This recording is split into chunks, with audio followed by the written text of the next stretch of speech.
So as I suggested at the end of the last video, the examples on page 91 are a little bit more challenging.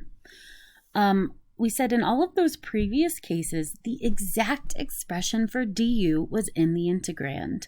So if we look at that last example on page 90, that 4x cubed that we needed along with our dx was exactly what was left in our integrand. So sometimes our expression of du, we need a constant multiplier. And the key word here is the word constant. We cannot multiply by a variable or another function, but we can multiply or divide by a constant to create a du.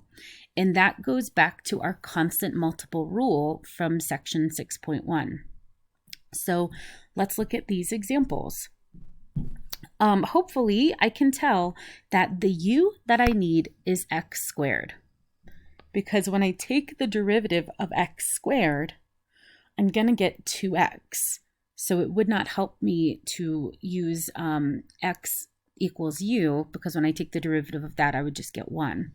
So I'm going to rewrite this first.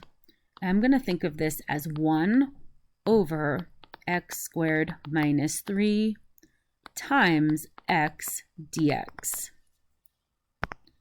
All right, we said that this needs to be our u. All right, when we take the derivative with respect to x, our du dx, we know we multiply the dx to the other side, is 2x dx. So here's the problem. We don't have a 2x dx in our integrand.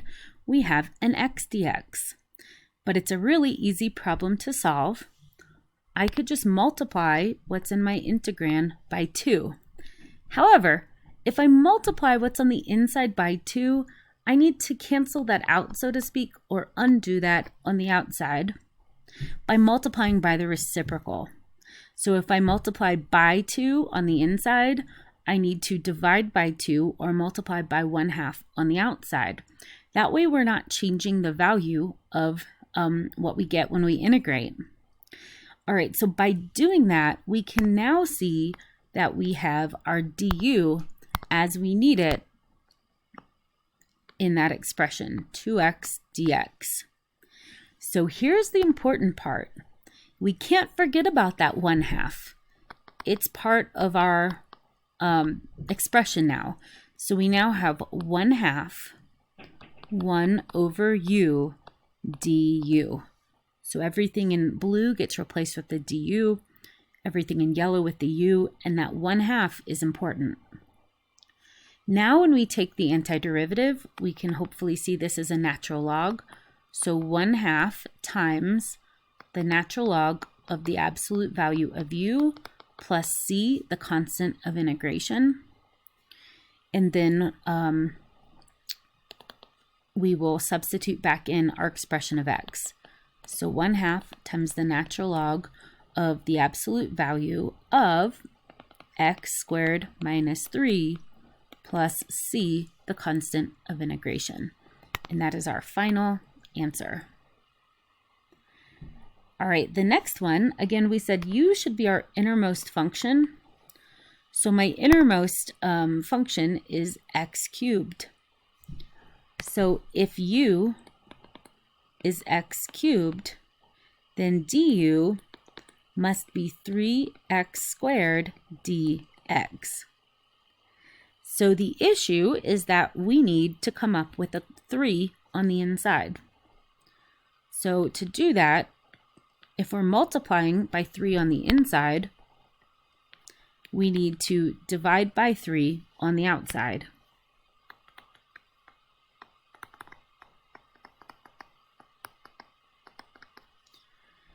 All right, so that constant multiple of 3 on the inside, but 1/3 on the outside, those undo each other because we know we could pull the 3 out and we would just have a 1 on the outside.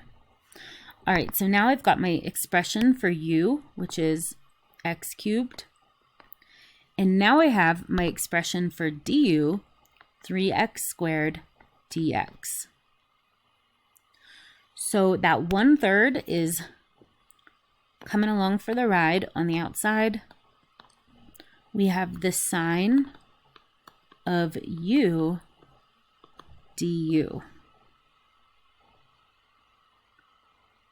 All right, so if I take the antiderivative, I'm going to have 1/3 times negative cosine.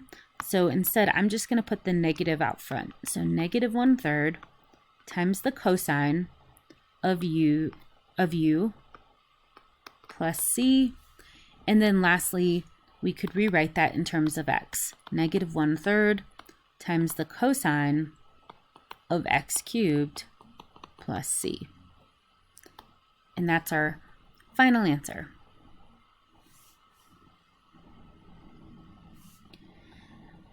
All right, this next one, it should be hopefully easy to pick out what we need for u.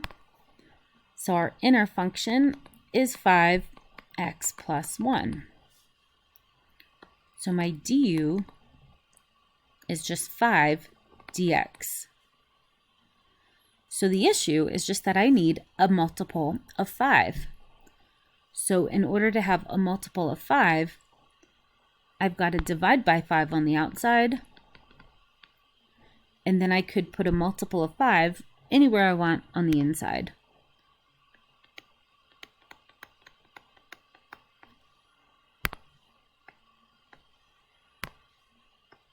Okay, so now we can see our u, 5x plus 1, and then our du, 5 times dx. It doesn't matter where I wrote the 5. I could have written it in front, but I just thought I'd write it with the dx. So when we do the u substitution, that 1/5 on the outside is now coming along for the ride. The 5x plus 1 squared becomes u squared, and the 5 times dx is our du. So now we're just using the power rule. So 1/5 times u cubed divided by 3, or 1/3 u cubed, all of that plus c. So that is 1/15 u cubed plus c, and we could, if we want, put the u cubed on top. It doesn't really matter. And then our last step is to substitute 5x plus 1 back for u. So I want to plug that 5x plus 1 back in. And I need to do that in parentheses, or it is not correct. All right, and that is our final answer. So this very last example, we're going to actually derive the antiderivative of the cotangent, because we know cosine divided by sine is the cotangent. In fact, all of the remaining trig antiderivatives we could derive using u substitution, and there's an example of 2 of them below, but we're just going to do this one together. All right, so it's tough to figure out what needs to be u in this scenario. Should it be the thing on top or the thing on bottom? Because neither of them are necessarily the inside function, but I'll tell you, it's got to be the thing on bottom, because I don't want 1 over du. And none of, du needs to be a multiplier, not 1 over du. So we need to let sine of x be u.